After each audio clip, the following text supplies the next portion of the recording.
गावाचा वाढता विस्तार, नवीन नागरी वसाहती आणि औद्योगिक क्षेत्राच्या वाढत्या विकासामुळे बाहेरील राज्य, जिल्ह्यातील नागरिक मोठ्या प्रमाणात पळसे येथे वास्तव्यास आहे. या पार्श्वभूमीवर कायदा व सुव्यवस्था अभेद्य राखण्यासाठी तसेच मतदार यादी 100% अद्ययावत ठेवण्यासाठी ग्रामपंचायत पळसेच्या वतीने ग्रामस्थांना महत्त्वाचे आवाहन करण्यात आले. यावेळी ग्रामपंचायतीचे सरपंच, उपसरपंच, ग्रामसेवक, सर्व सदस्य आणि ग्रामस्थ उपस्थित होते. ग्रामस्थांनी आपल्या घरातील सर्व भाडेकरूंची माहिती ग्रामपंचायत कार्यालय तसेच पोलीस ठाण्यात नोंदवावी.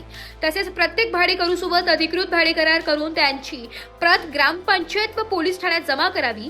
अन्यथा भविष्यात उद्भवणाऱ्या कोणत्याही कायदेशीर बाबींसाठी संबंधित घरमालक जबाबदार राहतील, असे ग्रामपंचायतीच्या वतीने स्पष्ट करण्यात आले.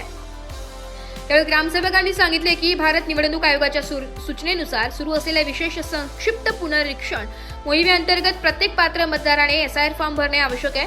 गावातील एकही मतदार या प्रक्रियेपासून वंचित राहू नये यासाठी सरपंच, उपसरपंच, सदस्य आणि ग्रामस्थांच्या सहकार्याने घराघरात जाऊन जनजागृती करून फॉर्म भरून घेण्याचे काम सुरू आहे. ज्या नागरिकांनी अद्याप SIR फॉर्म भरलेला नाही त्यांनी तातडीने ग्रामपंचायत कार्यालयात येऊन फॉर्म भरावा. 30 जुलै 2024 ही फॉर्म भरण्याची अंतिम मुदत असून आवश्यक असल्यास पुढील सूचना ग्रामपंचायतीमार्फत देण्यात येतील, असेही ग्रामसेवकांनी सांगितले. तसेच गावात वास्तव्यास असलेल्या परप्रांतीय किंवा इतर भागातील भाडेकरूंची नोंदणी करण्याबाबत ग्रामपंचायतीने यापूर्वी ग्रामसभांमधून जनजागृती केली असून ही मोहीम ग्रामपंचायत पळसे, सरपंच, उपसरपंच, सदस्य आणि ग्रामस्थांच्या सहकार्याने सुरू असल्याने त्यांनी नमूद केले. SIR फॉर्म भरण्यासाठी आधार कार्ड, पॅन कार्डची झेरॉक्स प्रत आणि 2 रंगीत पासपोर्ट आकाराचे फोटो सोबत आणावेत, असे आवाहन ग्रामपंचायत पळसेच्या वतीने करण्यात आले आहे. नमस्कार, मी सोनाली पगारे, ग्रामपंचायत अधिकारी पळसे.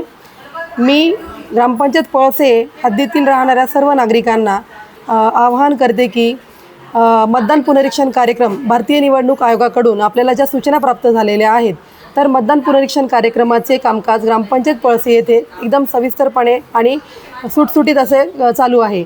BLO 8 BLOंची नेमणूक या ठिकाणी करण्यात आलेली आहे आणि सर्व BLO आपले कामकाज प्रामाणिकपणे पार पडत असून आज रोजी 60% मतदान पुनरीक्षण फॉर्म ऑनलाईन आणि ऑफलाईन भरून घेऊन सबमिट करण्यात आलेले आहेत. तसेच एक जाहीर आवाहन ग्रामपंचायत कार्यालय पळसे यांच्याकडून करण्यात येते की ग्रामपंचायत हद्दीमध्ये जेही कोणी भाडेकरू राहण्यास येतात त्या घराच्या मालकांनी ग्रामपंचायतीकडे त्याचा भाडेकरारनामा सादर करण्यात यावा. तसेच त्याची एक प्रत नाशिक रोड पोलीस स्टेशन या ठिकाणी देखील देण्यात यावी. अन्यथा कोणताही गुन्हा ग्रामपंचायत हद्दीमध्ये घडल्यास त्यास सर्व तोपरी घराचा मालक हा जबाबदार राहील. हेही नम्र आवाहन करण्यात येते. धन्यवाद. ब्युरो रिपोर्ट, नाशिक लोकशाही न्यूज, नाशिक.